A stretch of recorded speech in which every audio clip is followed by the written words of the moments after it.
Bonjour, c'est Laurent.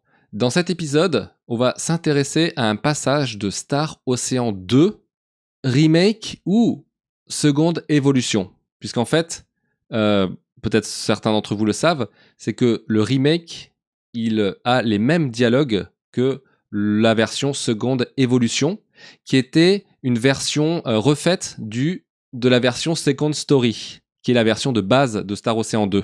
Donc on a Star Ocean 2 Second Story, qui est sorti sur PlayStation. On a eu une version refaite, donc avec des dialogues transformés, de Star Ocean Second Story, qui s'appelle Star Ocean Seconde Évolution. Puis on a eu récemment le remake de Star Ocean 2, qui s'appelle Star Ocean 2 R, ou Star Ocean 2 Remake.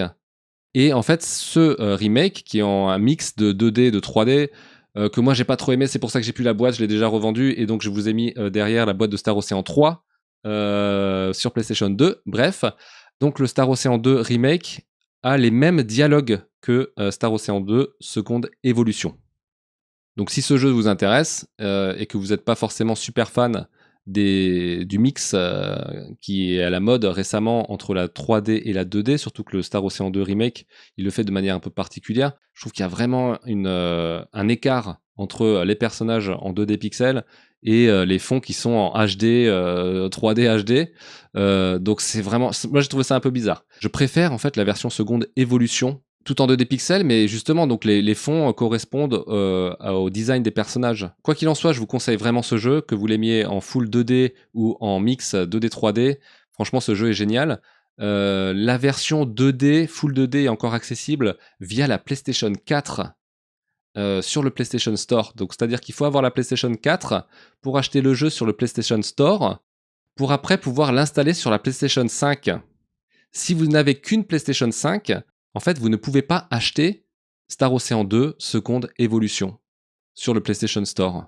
Il faut passer par une PlayStation 4. Donc c'est un peu chiant, c'est un peu naze. D'ailleurs, je comprends pas trop l'idée. C'est pareil pour Star Ocean 3, d'ailleurs. Donc les versions sont dématérialisées sur le PlayStation Store, mais il faut avoir une PlayStation 4 pour pouvoir les acheter, pour ensuite les télécharger sur la PlayStation 5. Donc c'est vraiment bizarre.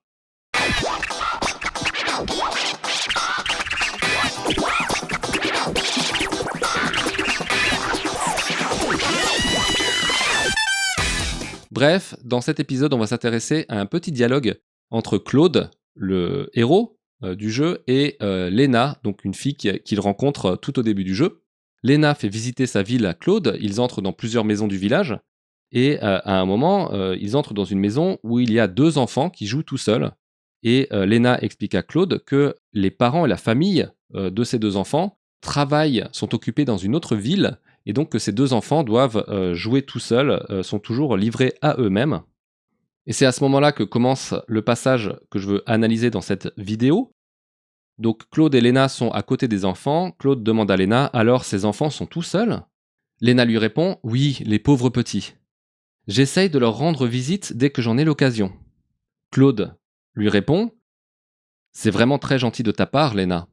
Voilà, et la suite du dialogue, en fait, elle est assez bizarre en français. Lena lui dit alors, j'ai bien dit j'essaye. Donc déjà, c'est assez bizarre.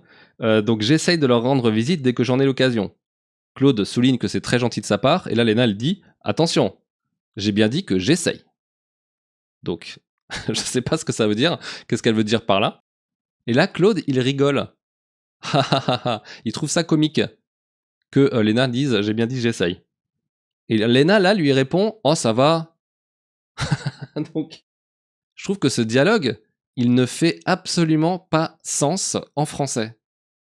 Il n'y a rien de marrant. Claude n'est pas censé rire lorsque Lena dit j'ai bien dit j'essaye. Et en plus, elle-même, je vois même pas pourquoi elle dit j'ai bien dit j'essaye. Parce que ça veut rien dire. Déjà avant, elle disait j'essaye de leur rendre visite dès que j'en ai l'occasion. Donc quand elle peut, elle va leur rendre visite. Quand elle ne peut pas, elle ne va pas leur rendre visite. Claude la complimente, c'est vraiment très gentil de ta part, Lena. C'est sympa de ta part d'aller de temps en temps leur rendre visite. Et là, Lena, je comprends pas pourquoi elle répond j'ai bien dit j'essaye. Mais qu'est-ce que ça veut dire ça? Personne dirait ça, à mon avis. Et là, Claude, il rigole. Alors qu'il n'y a rien de marrant. C'est vraiment trop bizarre. Et là, Lena, ensuite, elle s'énerve. Oh, ça va. Vraiment, c'est un dialogue sans queue ni tête en français.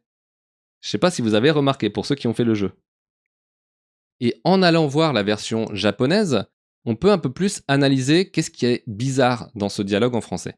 Donc on va dans la version japonaise, je reprends les mêmes phrases du dialogue. Claude commence, Kodomotachi, futai dake de rusubin kai. Donc ils sont tout seuls, ces deux enfants. Et là, Lena lui répond, chotto kawaisou desu yo ne. Oui, les pauvres petits, ah, c'est triste, hein. Dakara dekiru dake hanashi aite o shite agete irun desu. Donc, autant que je peux, j'essaye d'aller les voir, de leur parler, de discuter avec eux, peut-être de jouer, etc. Et là, Claude, en fait, il dit quelque chose qui paraît assez proche du texte français, mais qui en fait est assez différent. Là, Claude, il dit en japonais Yasashi ndane Lena wa. Et c'est là où se situe en fait tout ce qui va en fait transformer ce dialogue, lui donner en fait du sens en japonais et lui faire perdre son sens en français. C'est-à-dire que là, Claude, il ne dit pas c'est vraiment très gentil de ta part, Lena, mais il dit directement que Lena, c'est une gentille fille. Il dit ah, toi, t'es vraiment une gentille fille, hein. Il lui dit pas qu'elle a fait quelque chose de gentil, peu importe son caractère. Il lui dit que au fond, son caractère, c'est d'être une gentille personne. C'est une personne attentionnée et gentille. Et c'est ça qui va en fait susciter la réaction de Lena. Donc quand Claude la complimente, un peu en lui disant « Ah, toi t'es une gentille fille, hein, Lena. Toi t'es vraiment pleine d'attention. » Elle réagit avec un peu d'humilité, disons. Elle se sent un peu gênée d'être complimentée comme ça par Claude. Et elle dit « Non, non, Sonakoto wa nai desu yo. Non, non, moi je suis pas quelqu'un de particulièrement gentil, particulièrement attentionné. » Et c'est ça qui fait rire en fait Claude. C'est pour ça qu'il rigole après. Parce qu'il voit en fait Lena qui est gênée de son compliment. Elle est gênée, elle réagit avec humilité et Claude rigole de la voir gênée. Mais du coup, Lena, elle se sent après un peu honteuse d'avoir été gênée devant Claude et c'est pour ça qu'elle s'énerve un peu. Elle dit mot arrête de me taquiner, arrête de me gêner. Et c'est pour ça qu'elle dit mot oh ça va. Voilà, oh arrête. Voilà, donc encore un exemple dans un jeu vidéo d'un dialogue qui, en fait, on s'en rend pas compte si on fait pas attention, mais qui est complètement saccagé par rapport à la version originale. On comprend pas trop ce qui se passe, pourquoi, quel est le sens finalement de l'échange entre Claude et Lena. Là, dans cette version française, on comprend pas trop pourquoi Lena dit j'ai bien dit j'essaye ou pourquoi Claude rigole quand elle dit ça. Franchement, ça fait pas de sens quand on lit avec attention le dialogue dans la version française, alors que dans la version japonaise, toutes les phrases ont un sens et les personnages ils disent, ils répondent à leur interlocuteur de manière rationnelle. Et c'est en rapport à la scène et tout. Je veux dire, c'est un dialogue qui est vraiment organique dans la scène et dans le jeu vidéo. Je veux dire, ça exprime des choses, ça montre un peu le lien, les liens émotionnels entre les personnages. Ça décrit un peu le monde, ça décrit la scène, l'ambiance et tout. Et je trouve qu'on perd complètement ces choses-là lorsque les dialogues sont mal traduits. Bon, ici, c'est traduit non pas à partir du japonais, mais à partir de l'anglais. Mais peu importe, on obtient un objet final, finalement, qu'on ne peut pas apprécier. Alors que ça devrait être le cas, puisqu'en japonais, dans la version originale, tout a une valeur, tous les mots sont utilisés avec disons, une intention particulière. Voilà, donc comme quoi, finalement, en 20 ou 30 ans de traduction de JRPG, on n'a pas tellement changé. Finalement, on a peut-être moins de coquilles, moins de maladresse lors de traduction en français, mais on reste toujours avec des traductions qui sont déjà la plupart du temps issues de la version anglaise d'un jeu, donc qui est déjà adapté, qui est déjà transformé pour le marché américain, pour les Américains. Et après, on doit adapter ces versions-là en français, ce qui change aussi pas mal de choses dans le jeu vidéo. On se rend compte quand même qu'il faudrait mettre un peu plus de moyens pour aller traduire les jeux directement à partir du japonais et le faire avec un esprit quand même, disons, de rigueur.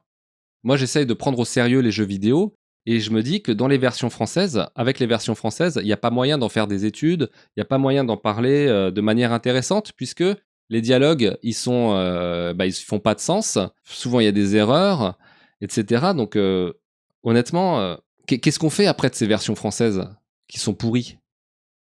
Je veux dire, on peut rien en faire. On peut pas en faire des études. On peut pas les montrer vraiment dans des expositions. Je veux dire, ça a pas de sens. C'est comme montrer un tableau raté. On s'arrête ici. Je vous donne rendez-vous pour la prochaine vidéo. À bientôt.